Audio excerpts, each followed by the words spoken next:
बुजुर्गों की मोहब्बत में सजाई गई, अपने पीर व मुर्शिद की मोहब्बत में सजाई गई। काबिल मुबारकबाद है जो आप लोग अपने दिल की दुनिया को जगमगाए हुए हैं। इन अल्लाह वालों के बारे में क्या कहना,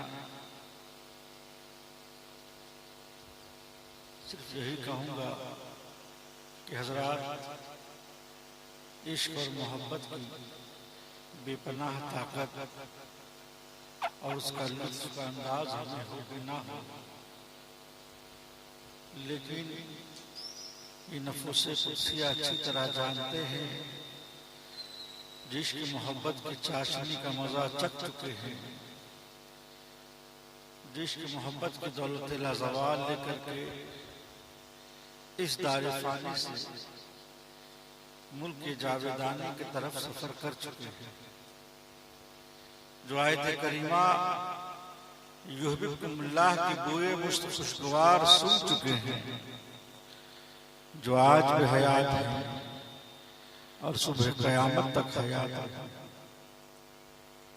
जिन्हें दुनिया में भी कोई रंज मलाल न था और ना ही मैदान महशर का कोई खौफ और हिरास। ये वो हजरात हैं कि जिन्होंने जादाई इश्क की मोहब्बत पर गुजरने में ना तो अबला पाई का एहसास किया और ना ही अंगारों से उलझते हुए दामन के सुलगने की फिक्र। हजरात, ये मजलिस जश्न अहसनुल हुदा कॉन्फ्रेंस के नाम से रखी गई। क्यों? कि आप अपने पीर व मुर्शिद से मोहब्बत करते हैं। ये एक मोहब्बत की पहचान है जो अपने पीर के मोहब्बत में, अल्लाह वालों की मोहब्बत में इस मजलिस को सजाए हैं और रात भर अपने पीर व मुर्शिद के जिक्र को सुन रहे हैं। शायर कहता है, रियाजत नाम है तेरे गली में आने जाने का, तसव्वुर में तेरे रहना इबादत इसको।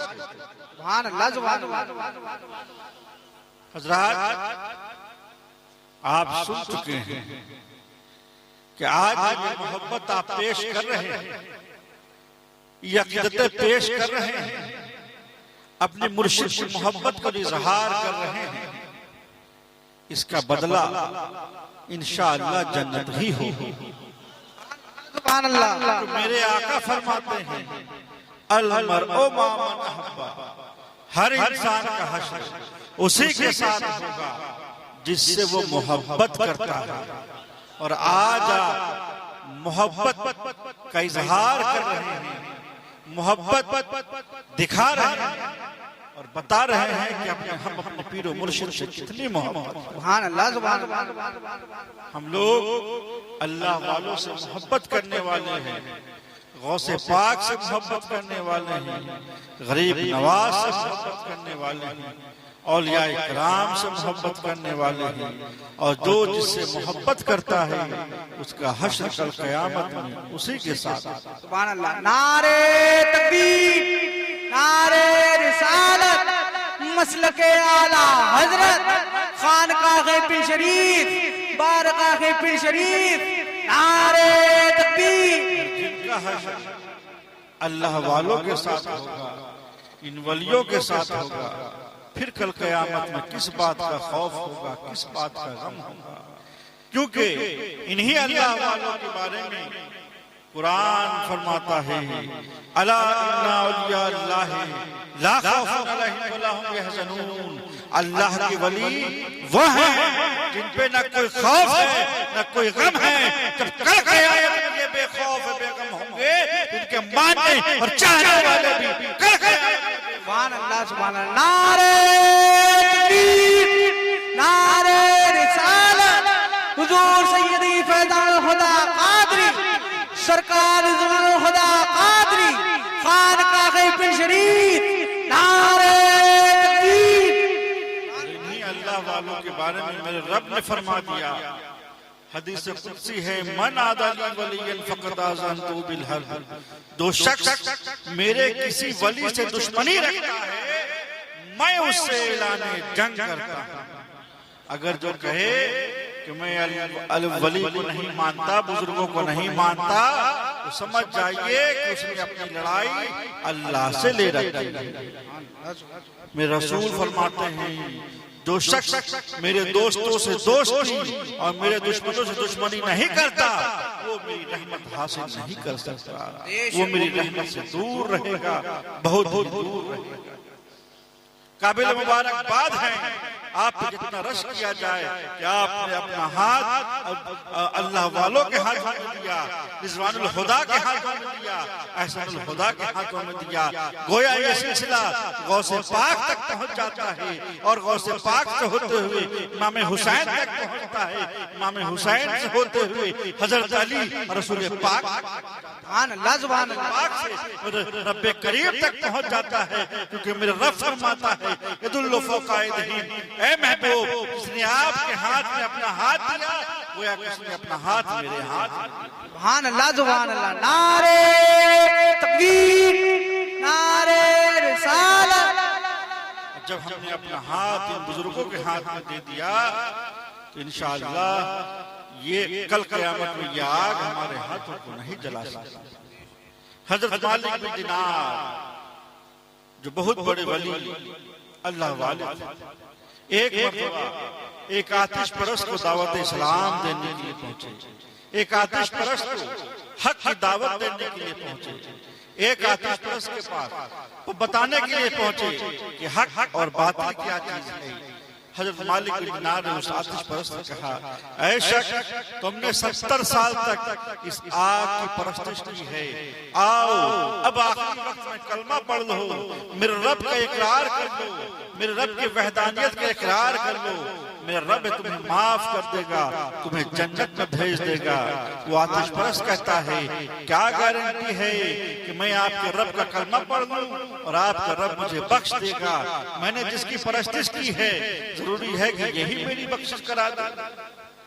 तो मालिक बिन दिनार ने कहा, चलो ऐसा है तो तुमने इस आग की परस्तिश 70 साल तक की है और मैंने इस आग की परस्तिश एक लम्हा के लिए भी नहीं की है। आओ दोनों मिलकर अपने हाथ को इस आग में डालते हैं। चाहिए कि यह आग मेरे हाथ को जला दे, क्योंकि मैंने इसकी एक लम्हा भी परस्तिश नहीं की है और तुमने 70 साल तक इसकी परस्तिश की है। आओ दोनों मिलकर अपने हाथ को इस आग में डालते हैं, देखते हैं यह आग किसके हाथ को जलाती है। चुनांचे वो आतिश परस्त कहता है, हाँ ठीक है, आइए अपने अपने हाथ को इस आग में डालते हैं। चुनांचे वो आतिश परस्त मालिक बिन दिनार के हाथ में अपना हाथ दे देता है।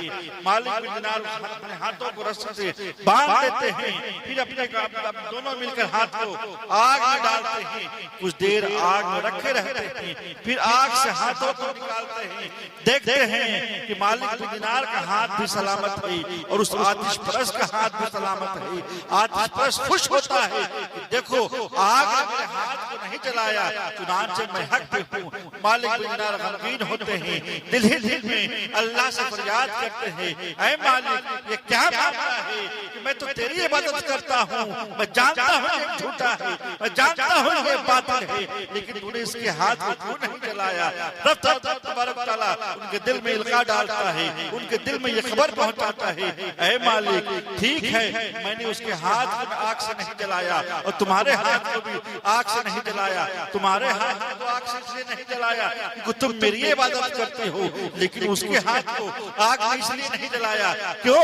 उसने अपना हाथ तुम्हारे हाथ में दे दिया था, उसका हाथ तुम्हारे हाथ में, इसलिए मैंने तुम्हारे हाथ से टच होने के बुनियाद पे उसके हाथ में जलाया। नारे तकबीर, नारे रिसालत, खानकाह फिर शरीफ, बारगाह फिर शरीफ, नारे तकबीर। एक आतिश परस्त एक अल्लाह वाले के अपने हाथ में हाथ दे दे तो आग उसके हाथ को ना जला पाए।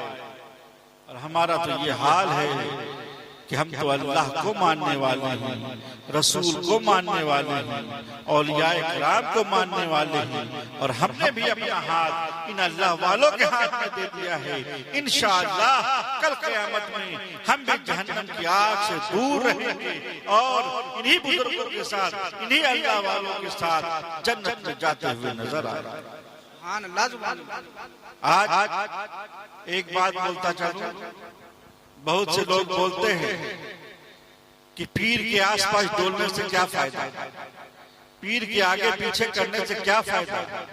अरे नमाज पढ़ो, रोजा रखो, पीर पीर करने से क्या फायदा होगा।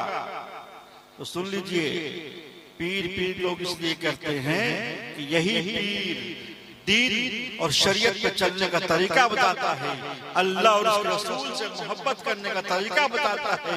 यही पीर नमाज की अहमियत बताता है, यही पीर रोजा की अहमियत बताता है, हज का तरीका बताता है। और वो पीर जो कहे कि नमाज पढ़ने की जरूरत नहीं है, जिसने मुझे देख लिया उसकी नमाज हो गई, और जो पीर खुद न नमाज पढ़े कहे मेरी नमाज तो मक्के मदीने में होती है, तो फिर वो पीर नहीं बल्कि पैर है, शैतान।